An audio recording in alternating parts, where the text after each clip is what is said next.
오늘도 우리 사는 이야기 찾아주셔서 감사합니다. 사연자분이 보내주신 이야기 시작해볼게요. 안녕하세요. 저는 평범하게 살아온 여자입니다. 현재는 결혼해서 살고 있고요. 그저 이렇게 별일 없이 살아가기만을 바랬는데 그게 참 쉽지가 않네요. 남편과 저는 학생과 제자 사이로 만났습니다. 실제 나이 차이는 2살로 남편이 어리고요. 저는 직업이 영어 강사로 학생들과 직장인들을 대상으로 강의를 하고 있었는데 그 수업을 수강하기 위해서 왔던 남편과 연인 사이로 발전했습니다. 남편은 외모도 준수하고 성실한 사람처럼 보였어요. 강의를 듣지 않는 날에는 다른 걸 배우러 다닌다고 했는데 그 모습이 너무 대단하면서 이뻐 보이더라고요. 저는 남편에 비하면 시간도 자유롭고 할 수 있는 취미나 공부들을 한다고 했을 때 분명 남편보다 더 좋은 환경에 살 수 있는데 전 그렇게 하지 못했거든요. 이런저런 핑계를 대면서요. 그런 저와 비교하니 남편에게 배울 점이 많은 친구구나 라고 생각했고 관심이 가기 시작했습니다. 그런데 남편이 어느 날 저에게 데이트 신청을 해왔고 저는 호감을 가지고 응답했고 저희는 사귀게 되었습니다. 남편은 학생 때는 입시 준비를 위해 스펙을 열심히 쌓으며 공부만 했고 취업 후에는 지금처럼 자기 개발에 필요한 것들을 배우며 지내던 사람이라 생각과는 다르게 연애 경험이 적다는 것을 알게 되었습니다. 의외였기도 했고 반전 매력처럼 느껴졌었죠. 그렇게 연애를 하던 우리는 결혼 이야기를 진지하게 이야기하며 각자의 집에도 인사를 가게 되었습니다. 남편의 집에 처음으로 인사 가던 날이었습니다. 시부모님과 시누이가 있었고 모두들 밝은 얼굴로 저에게 인사해 주셨어요. 역시 남편의 얼굴과 체격은 유전이었는지 시부모님도 시누이도 5월 유전자 인증을 해주시더라고요. 이런저런 이야기를 하게 되었고 시부모님은 궁금한 게 너무 많았다며 남편이 결혼할 사람이 있다고만 이야기하고 그 이상의 이야기를 안 해줘서 너무 궁금하셨다고 하시더라고요. 그러다 궁금한 것 이것저것 묻고 답하며 화기애애한 분위기를 이어나갔죠. 그런데 착각이었을까요? 시누이의 표정이 좀 바뀌는 것 같았습니다. 영어 강사라는 이야기를 듣고 시부모님은 너무 좋아하셨는데 시누이는 표정이 그저 그렇더라고요. 하지만 이내 같은 강사람이 없기에 저는 그때 시누이가 요가 강사라는 것을 알게 되었습니다. 시부모님은 집안에 선생님들이 많다며 좋다고 하셨고 왜 이 사람이 반듯하고 건실한 청년인지 알게 된 그날의 자리를 시작으로 결혼이 일사천리로 이어지는 줄 알았는데요. 갑자기 희한한 데서 태클이 들어왔습니다. 시누이가 그 원인이었어요. 시누이는 우리 오빠가 너무 성급하게 결혼을 결정하는 것 같은데 좀만 더 천천히 만나보지. 다른 사람도 경험해봐야 하는데. 언니는 진짜 전세계 나라를 구하셨나봐요. 저희 오빠랑 연애, 결혼까지 하게 되시다니. 이런 말을 툭툭 내뱉곤 하더라고요. 그래도 그냥 오빠를 뺏긴 여동생의 질투라 생각하며 넘기려 했고 남편도 내가 아내를 잘 만났지 내가 나라를 구했지 라며 동생의 말에 반박하며 귀엽게 반항해주는 모습으로 위로 삼으며 잘 넘기며 결혼을 하게 되었습니다. 그렇게 결혼을 하게 된 우리는 제가 강사라는 직업 특성상 시간이 잘 맞지 않아 저녁을 같이 먹는 삶은 아니었지만 주말 내내 붙어 있는다던가 늦은 밤에 자기 전에 같이 이야기를 하고 각자가 아닌 떨어지는 시간 없이 서로 함께 보낸다는 게 너무 좋았습니다. 이런 게 신혼생활이구나 라며 다시는 안 올 신혼생활을 보내고 있었죠. 그렇게 시간을 보내던 중 남편은 제가 늦게 퇴근을 하니 퇴근을 하고 운동을 해야겠다며 이제 자기가 가장이 되었고 건강한 사람이 되어야겠다며 운동을 한다고 하더라고요. 당연히 저 없는 동안 혼자 집에 있는 것보다 운동하면서 건강하게 하는 게 낫다고 판단했고 거기다 시누이가 요가 강사를 일하고 있는 곳에서 할인을 더 해주겠다고 해서 좋은 기회구나 라고 생각하며 저도 적극 찬성을 했어요. 남편은 뭔가를 배우기 시작하면 꾸준하게 오래 끈기 있게 하는 스타일인지라 운동도 꾸준히 다녔고 같이 다니면 좋을 텐데 시간이 맞지 않아 아쉬워하곤 했죠. 그렇게 시간이 흘러가다 남편은 혼자 밥 먹는 것보다 운동 끝나고 동생과 같이 밥 먹는 것이 낫다고 판단했는지 점점 같이 밥을 먹고 들어가겠다는 카톡 메시지가 오고는 했습니다. 아무래도 오빠가 결혼을 한다고 질투를 했던 동생인데 그렇게라도 지내며 저와의 관계도 조금씩 풀려나가기를 기대했어요. 아니나 다를까 주말에 시댁에 방문을 했는데 시누이가 결혼 준비 때와는 다르게 저에게 질투한다거나 기분이 상할 수도 있는 그런 말은 하지 않더라고요. 이런 식으로 시누이가 익숙해질 때까지 기다렸다가 친해지면 되겠다라고 생각했습니다. 그렇게 계속 같이 저녁 식사를 하는 게 익숙해져 가면서 오히려 같이 저녁 식사를 안 했다고 하는 카톡 메시지를 받는 게 익숙해져 가고 있었고, 그러다 한 번은 일정이 맞길래 남편에게 연락해서 나도 같이 저녁을 먹자고 제안했죠. 그렇게 식당에서 저희는 마주했고 시누이는 무언가가 마음에 안 들었는지 언짢은 표정을 하고 있더라고요. 저는 음식을 시키기도 전부터 눈치를 보느라 바빴고 남편도 여동생의 표정을 인지했는지 너는 왜 또 그렇게 저기하냐며 핀잔을 주더라고요. 그래서 제가 오늘 가기가 많았나 봐요. 얼른 맛있는 거 먹자며 분위기를 풀려고 했습니다. 결국 시누이는 마음에 안 들었는지 오빠랑 약속한 자리에 왜 자기에게는 의자를 물어봐 주지도 않냐며 기분이 나쁘다라는 식으로 말을 하더라고요. 결국 그 자리에서는 제가 사과를 했고 그 자리를 정리하고는 집에 가서 남편에게 한 소리 했죠. 시누이에게 먼저 이야기한 거 아니었냐는 식으로요. 그런데 남편이 자기도 나한테 말 안 하고 다른 사람도 데려와서 저녁 먹었는데 남도 아닌 가족이 온 건데 저렇게 화내는지 모르겠네 진짜 하며 난감해 하더라고요. 저는 나는 시댁 식구한테 미움받고 싶지 않아. 질투로 나에게 저런 식으로 표현하는 것도 나는 마음이 상한단 말이야 라고 이야기했고 다음부터는 친구든 누구든 허락받는 게 좋을 것 같다고 했습니다. 남편의 말 중 시누이도 먼저 묻지 않고 다른 사람을 데려와서 저녁을 먹었다는 이야기는 시누이에게 미움을 받았다는 생각으로 인지하지 못한 채 넘어가 버렸습니다. 그렇게 시누이의 마음이 풀리려면 남편과의 시간을 많이 가질 수 있도록 해줘야 했습니다. 남편에게 시누이에게 밥도 사주고 저번처럼 잘 지내다가 나랑 같이 할 수 있는 자리를 만들면서 친해지자며 이야기를 했고 남편도 그러자고 하더라고요. 그렇게 시간이 가기를 기다렸고 저 또한 그 패턴이 익숙해져서 저도 다른 강사님들과 저녁을 먹거나 끝나는 시간에 제약을 받지 않은 생활에 점점 익숙해져 갔어요. 그렇게 시누이의 마음이 누그러지기를 기다리던 어느 날, 그날은 저녁 먹고 영화 보고 들어간다고 괜찮냐는 카톡 메시지가 왔고 그날 기분 풀어주려고 노력을 많이 하는구나 생각해 알겠다고 시간 잘 보내고 오라며 답하곤 저도 오랜만에 친구들을 만나 저녁을 먹고 차를 한잔 마시기 위해 자리로 옮기던 중 시누이가 제 눈에 보였습니다.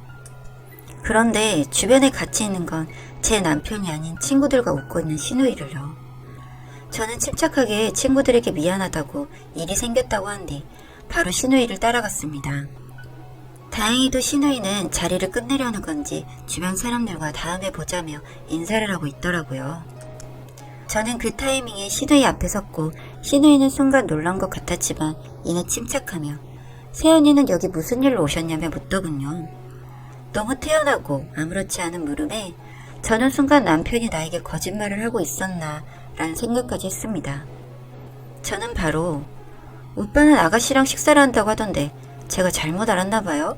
라고 하니 제가 급한 약속이 생겨서요. 연락 못 받으셨나 봐요? 라며 저를 살짝 비꼬더군요. 저는 나름 친해지려 천천히 다가가는 중이라 생각했는데 그런 시누이의 태도를 보니 저의 배려는 혼자만의 착각이었구나 라는 생각이 들면서 화가 나더군요. 그렇게 화를 좀 삭히고 있었는데 그때 시누이의 전화가 울렸습니다. 보니까 남편의 전화였는데 시누이는 그 전화를 안 받으려 거절을 누르려고 하더군요. 저는 이미 화가 난 상태였기에 그 전화를 빼앗아 받아버렸고 시누이는 자기 전화를 내놓으라며 소리를 쳤습니다. 남편은 누가 받았는지 확인도 안 한 채 너 미쳤냐? 뭐하는 짓이냐? 라며 시누이에게 화를 내고 있더라고요.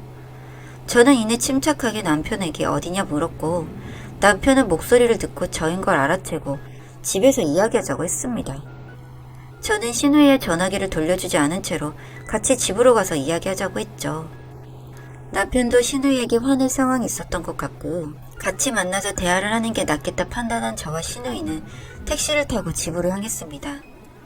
그렇게 저희 셋은 집에서 만나게 되었어요. 저는 남편에게 지금까지 누구와 있었는지부터 물었습니다.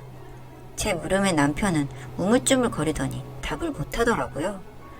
그러자 옆에 있던 신우이가 대신 대답을 했습니다. 자기가 아는 동생과 둘이서 밥 먹었을 거라며 툴툴거리며 말을 하는데 저는 바로 상황 파악이 안 되더라고요.